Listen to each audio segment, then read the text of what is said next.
Imagine setting out on a winter expedition with your closest friends, confident, prepared, and excited for the challenge ahead. You are experienced hikers. You've trained for years. You've crossed difficult terrain before. Nothing about this trip seems impossible, and yet a few weeks later search teams will find your tent ripped open from the inside, your footprints leading away into the freezing wilderness, and your bodies scattered across the snow in ways investigators still struggle to explain more than 60 years later. This is the story of one of the most disturbing and mysterious events in modern history. A case that continues to fascinate investigators, scientists, and curious minds around the world. It's known today as the Dyatlov Pass incident, and even after decades of investigation, the question still remains: what truly happened on that mountain? In late January of 1959, a group of 10 young hikers set out from the Ural Polytechnic Institute in what was then the Soviet Union. These weren't amateurs looking for a casual winter adventure. They were skilled, disciplined, and highly trained explorers. Their goal was to complete a difficult expedition across the northern Ural Mountains, a journey that required endurance, navigation skills, and serious winter survival experience. The leader of the group was a 23-year-old engineering student named Igor Dyatlov. Those who knew him described him as intelligent, responsible, and methodical. He had already led several successful expeditions and had earned the respect of his peers. The rest of the group shared similar backgrounds. Most were students or graduates of the same university. Many were studying engineering or physics. Several had extensive hiking experience and had already completed demanding mountain routes in harsh conditions. There were 8 men and 2 women in the original group when they began the journey. Early in the expedition, one member became ill and decided to turn back. That decision would unknowingly save his life.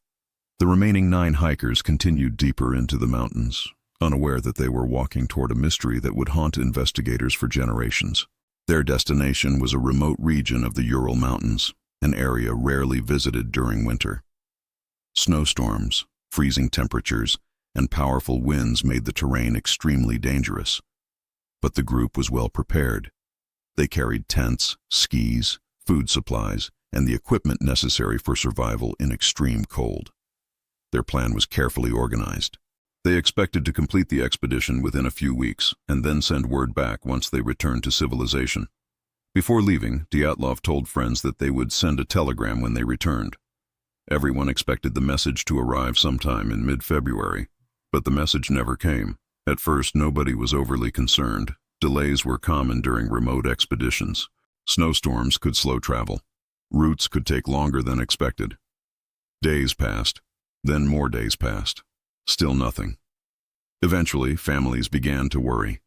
The university organized search teams made up of volunteers, students, and local rescuers. Soon the effort expanded. Military personnel joined the search. Aircraft began scanning the region from the air, looking for any sign of the missing hikers. After several days of searching, the rescuers spotted something unusual on the snowy slope of a mountain known as Kolatsiakhl. The name of the mountain came from the language of the indigenous Mansi people. Translated into English, it meant something eerie: Mountain of the Dead. When rescuers reached the location, they found the hiker's tent partially buried in snow. At first glance, the tent looked abandoned but intact. But when investigators looked closer, something strange became immediately clear. The tent had been cut open from the inside. The hikers had not exited through the normal entrance. Instead, they had sliced their way out of the fabric as if they needed to escape quickly. Inside the tent, their belongings were still there. Boots were lined up neatly. Warm clothing remained folded where it had been placed. Food supplies were untouched. This meant one thing that immediately alarmed investigators. Whatever had happened had forced the hikers to leave the tent suddenly, in the middle of a freezing Siberian night, without putting on their boots, without taking their coats, without bringing any of the equipment they would need to survive outside. Temperatures that night were estimated to be around -30 degrees Celsius. In those conditions, even a few minutes without proper protection could be deadly. Search teams began examining the snow surrounding the tent. What they found raised even more questions. There were footprints leading away from the tent, but they didn't look like the tracks of people running in panic. Instead, They appeared to show the hikers walking down the slope. Some were barefoot, some were wearing only socks. Others had just one shoe. The tracks suggested the group had left together and moved slowly toward a nearby forest about 1.5 kilometers away. Eventually, the tracks disappeared beneath drifting snow, but search teams followed the general direction until they reached the edge of a wooded area. There, beneath a tall cedar tree, they found the first 2 bodies. Both hikers were wearing almost no clothing, just underwear. Their skin showed signs of severe frostbite. Nearby, investigators found the remains of a small fire.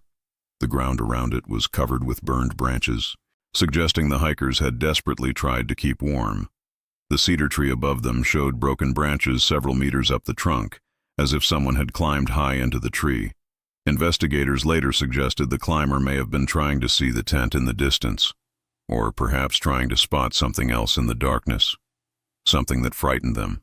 The 2 hikers had died from hypothermia, but the mystery was far from over.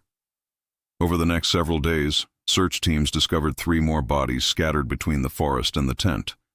One of them was Igor Dyatlov himself. The positions of the bodies suggested that these hikers had attempted to return to the tent after reaching the forest, but they never made it. They collapsed one by one in the snow, freezing where they fell. At this point, investigators believed they understood the general sequence of events. Something had forced the hikers out of the tent. They had tried to survive in the forest. Some attempted to return for supplies, but the brutal cold had overwhelmed them. But this explanation would soon become far more complicated, because 4 members of the group were still missing. Weeks passed. Snow continued to cover the mountain. Then, nearly 2 months later, when temperatures began to rise slightly and snow started melting in some areas, search teams made another discovery. In a deep ravine not far from the cedar tree, they found the remaining 4 hikers buried beneath several feet of snow. And what investigators saw shocked them. These hikers had suffered severe injuries. One victim had massive chest trauma so powerful that investigators later compared the force to a car crash. Another had serious skull fractures. Yet strangely, there were almost no external wounds, no cuts, no signs of a violent struggle, just devastating internal damage. One of the female hikers was missing her tongue. Some victims were missing their eyes.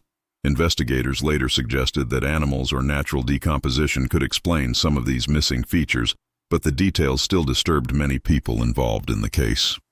As if the injuries weren't strange enough, another disturbing discovery emerged during laboratory tests. Some of the hikers' clothing showed unusual levels of radiation. This immediately raised new questions. Had they been exposed to some kind of military experiment? Had they encountered radioactive material during the expedition? No clear explanation was ever confirmed. The official Soviet investigation eventually concluded with a vague and puzzling statement. According to the final report, the hikers died due to what authorities described as a compelling natural force. No further explanation was provided. The case was closed. But for many investigators, the mystery was only beginning. Over the years, countless theories have been proposed in an attempt to explain what happened that night on the mountain. One of the most widely accepted explanations today involves the possibility of an avalanche. According to this theory, the hikers may have heard the sound of shifting snow above their tent and believed a deadly avalanche was about to strike. In a desperate attempt to escape being buried alive, they cut open the tent and fled quickly down the slope.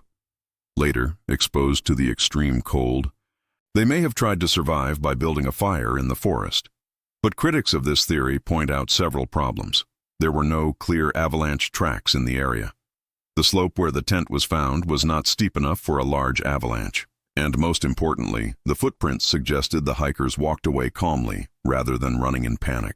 Another theory suggests the hikers were accidentally caught in a secret Soviet military test. Some researchers believe experimental weapons or parachute mines could have created powerful shock waves, explaining the severe internal injuries without visible wounds. This theory also attempts to explain the radiation found on some clothing. Adding to the mystery, several witnesses in nearby regions reported seeing strange glowing objects moving through the sky on the same night the hikers disappeared. But again, no definitive evidence has ever confirmed a military connection. Other explanations have explored more unusual possibilities. Some scientists have suggested the hikers may have experienced something called infrasound, low-frequency vibrations that can cause feelings of extreme anxiety, panic, and confusion in humans. If powerful winds created these vibrations around the mountain, it might have triggered sudden irrational fear, causing the hikers to flee their tent without thinking clearly. Still, this theory also leaves many unanswered questions. More than 60 years later, the Dyatlov Pass incident remains one of the most haunting unsolved mysteries in modern history. 9 experienced hikers, a tent cut open from the inside, bodies scattered across frozen wilderness, injuries that seem impossible to explain, and a final report that blamed an unknown, compelling natural force. Perhaps one day new evidence will emerge that finally explains what happened on that cold February night in 1959. But until then, the mystery of Dyatlov Pass remains a chilling reminder that sometimes the most unsettling stories in history are the ones that refuse to give us answers.